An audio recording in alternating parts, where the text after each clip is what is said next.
I'm making this video for parents who have lost a child.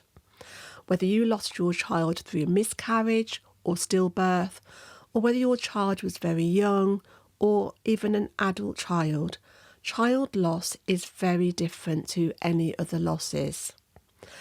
The relationship we have with our children is very deep, and we feel it's our responsibility to keep them safe, to protect them, and when they die, we feel like we failed. My son Matthew was just 25 when he was diagnosed with a very rare and very aggressive form of kidney cancer, and it was a very poor prognosis from the start. He was told that chemotherapy and radiotherapy didn't work for his type of cancer, and it would just be a matter of time.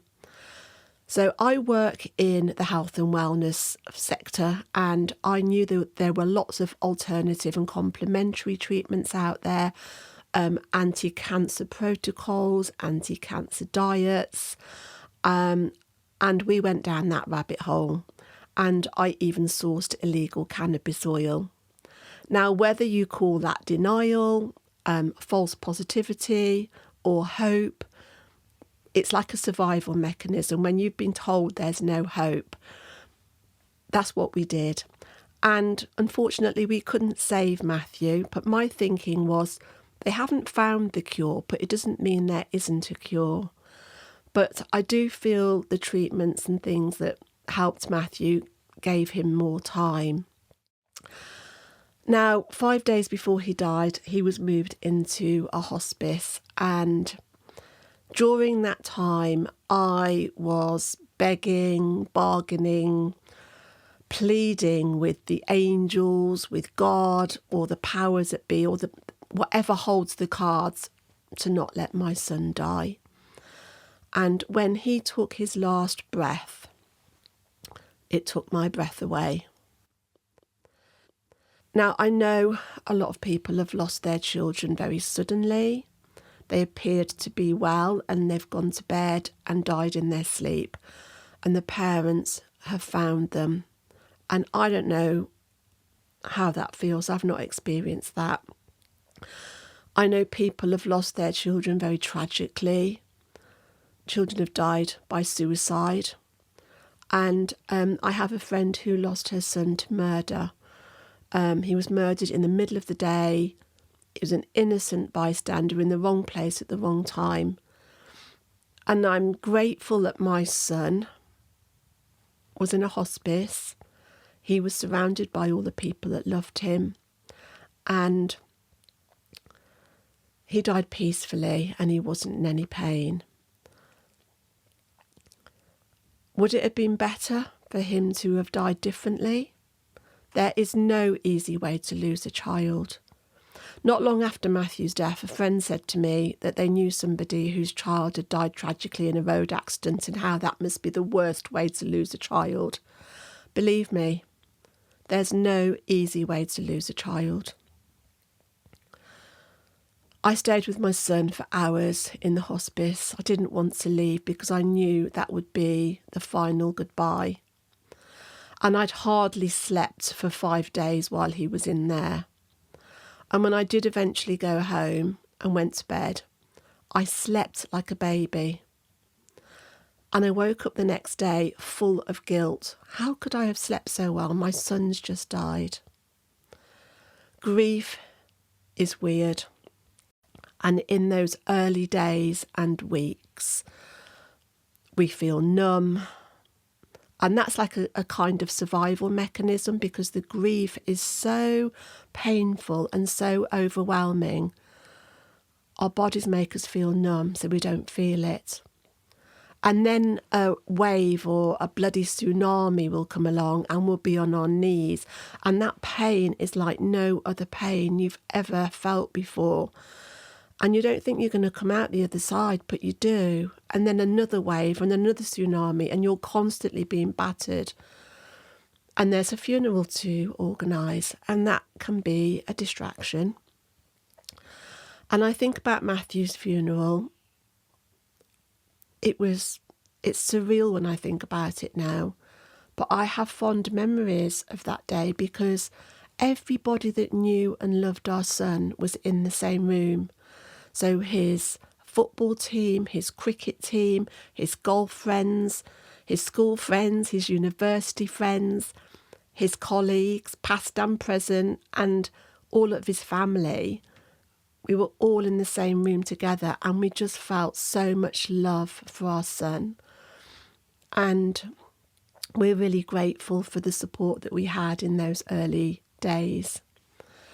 We were, surrounded by visitors, cards, flowers, messages, people buying us shopping, people bringing us meals round. And then after the funeral, everybody starts getting on with their own lives. The world is still spinning, and you feel like the world just stops and you're not part of it anymore.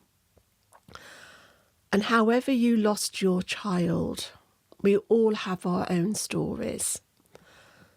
The grief is your experience, and that's something we can connect with. We all share that deep pain, that sadness, that loss and that longing, and that journey that we go through is something that we do share and connect with.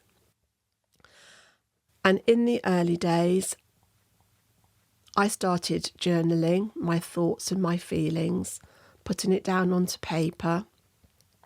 And I found that really helped me to get it out of my head and onto paper. And my journal actually turned into a book called Letters to Matthew. I don't recommend you buy this book because it's very sad. I am an oversharer. But when I finished writing that book, I felt like that had given me a purpose, something to focus on. So I thought I needed to write another book, but I needed to write a more upbeat book, something that would help people that were going through grief and loss. So my second book is called A Gift for Grief, and it contains all the things that helped me. So it contains poems, parables, it contains meditations, information about grief, and it also contains some case studies from my work as a therapist as well. So hopefully that's something positive that can help other people that are going through grief. And then when I finished writing that book, I felt like I was in no man's land again, and I'd enjoyed the writing process. It was like therapy for me. So I started a blog and I created a website and continued to write my story in the form of a blog. And then in 2023, I was invited onto a podcast called Gobsmacked.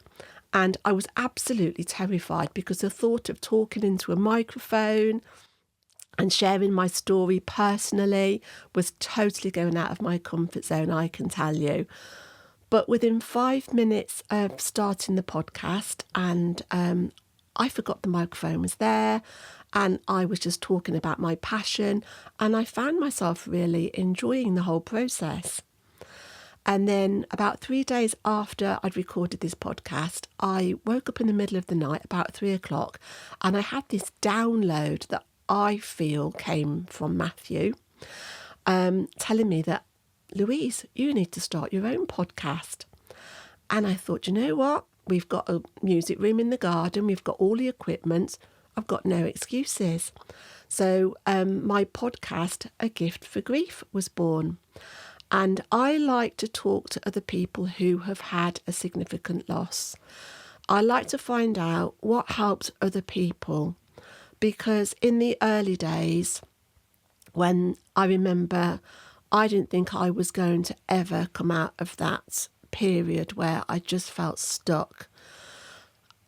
I was looking for a lifeline, anything that could help me move forward. And I read a lot of books. I listened to other podcasts, and weirdly, I found things about grief were the things that helped me. So when I went to bed at night, I would tune into a podcast or an Audible book, and I would find that helped me. So I hope that my podcast and my books and my blog are a lifeline for people that are in that space, that need hope that they will at some point be able to move forward. So I'm a few years down the road now, and I still have moments and days that are hard. Today is Mother's Day, and I'm not going to get a hug. And I still miss my son dreadfully every day. But I am able to function and live my life because that's what our children want us to do. They want us to continue to live.